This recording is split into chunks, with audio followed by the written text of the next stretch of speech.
the nature of your emergency?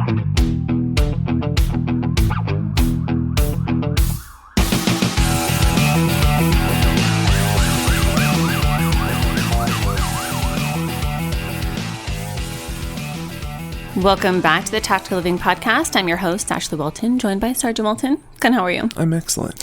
You know, I've been thinking a lot about my friend Kirk Lawless, who passed away this year, and I was thinking about how his career was so immense and he had so much experience, in particular working with narcotics, undercover, DEA, things like that. And I was thinking about how interesting it was to just hear his perspective about the way that his mentality had changed.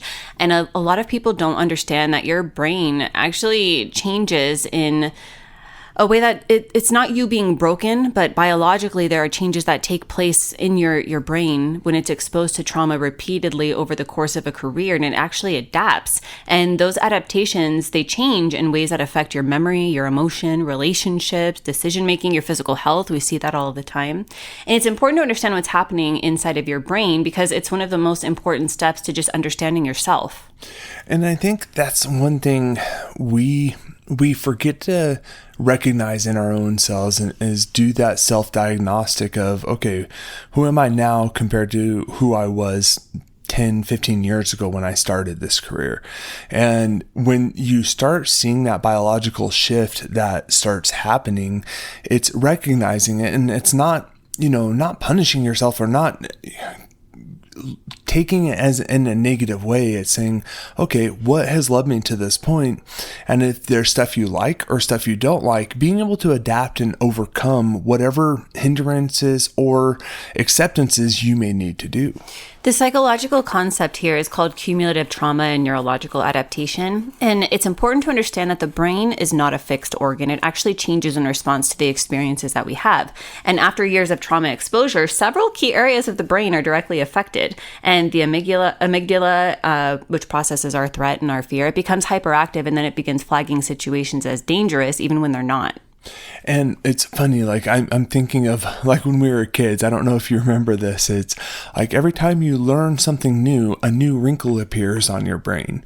And it's kind of that same kind of aspect is as time goes along, your brain starts reacting and building up these resiliencies to not only protect your physical body, but protecting you from those responses for those traumatic instances.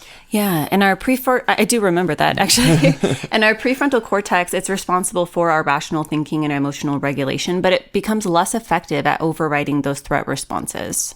And I think what ends up happening is you start having that hairpin trigger. And it could be in a good way, it could be in a bad way, but you're having that response. It could be anger, it could be upset, you could just be watching TV and all of a sudden your brain gives you that emotional response in your body and you're not recognizing it necessarily, like what's going on with me right now? Why am I responding this way? Yeah, and our minds, our brains, our adaptation abilities are insane to me. And Clint, neurologically, it's very, very fascinating to me. And a concept that I have brought to the attention of clients that I've worked with is the fact that our hippocampus processes and stores our memories, but it can actually shrink under prolonged stress. And the way that this manifests in reality is that it affects how traumatic memories are stored and how they recall. And that's why we see that not all of those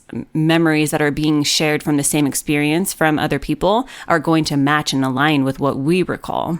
Yeah, and I think it is really interesting when you start breaking it down, because you could have 2-3 people at the same incident and you're all talking about your response to it and everyone's looking at you, I didn't see that. What happened there? It gets very strange, and that's why, is because our brains are processing it in such a way to where it's not recognizing it in the same or not recognizing it or understanding it in the same dynamic that everybody else is based off your previous experience to it.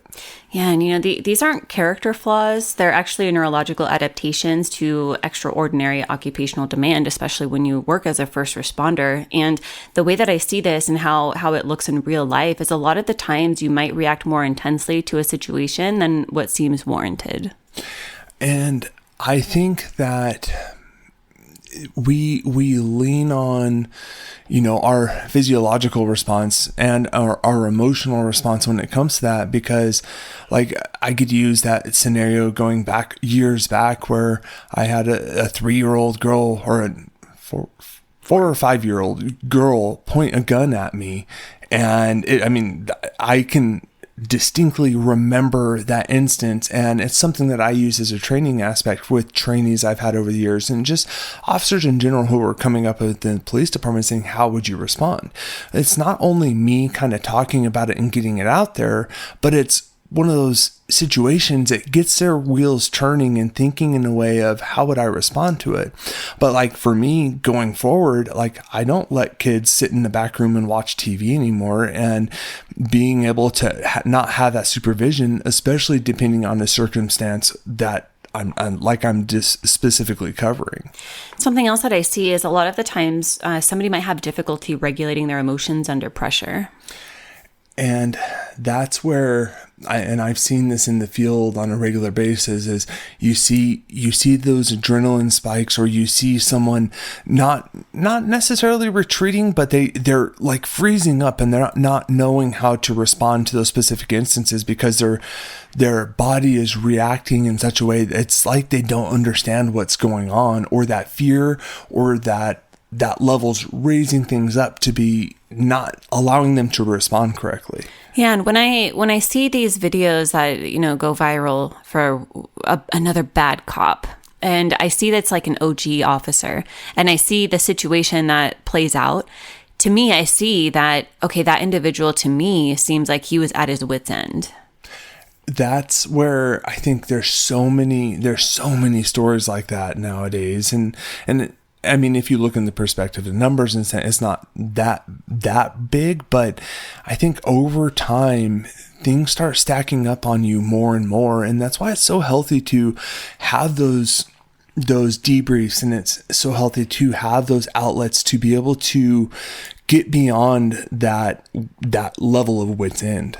Yeah, totally. And also the knowledge to be able to just kind of brain check yourself and to say, maybe my brain is showing the effects of this long-term trauma exposure, and that knowledge and the education and being able to just identify it in yourself is so important. Another sign might be that you're reacting to, maybe your reactions feel bigger than the moment actually deserves.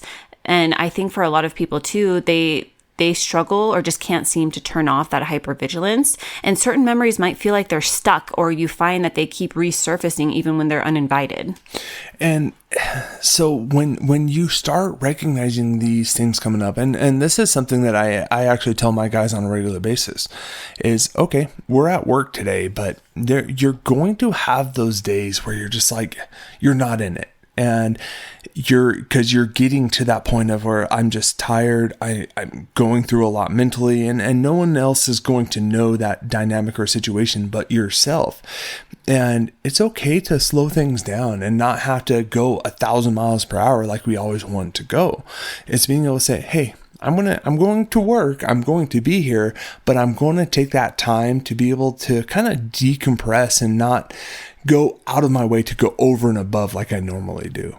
Yeah, and I think too, there are ways to support your brain, especially after years of trauma exposure. And the first is to just understand that what you're experiencing, it literally has a neurological explanation, and it's not weakness. This is your brain doing exactly what it's conditioned to do.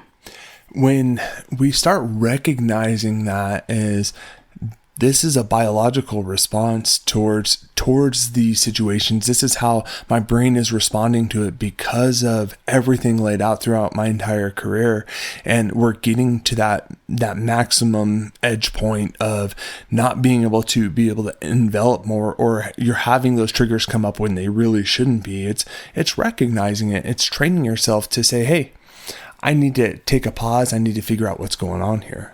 Yeah. And I recently, my best friend had a granddaughter, and we were FaceTiming, and he had allegedly like just woken up to, it was one of those things where he was like at the hospital waiting on the baby, like so much going on in the midst of working a really shitty schedule.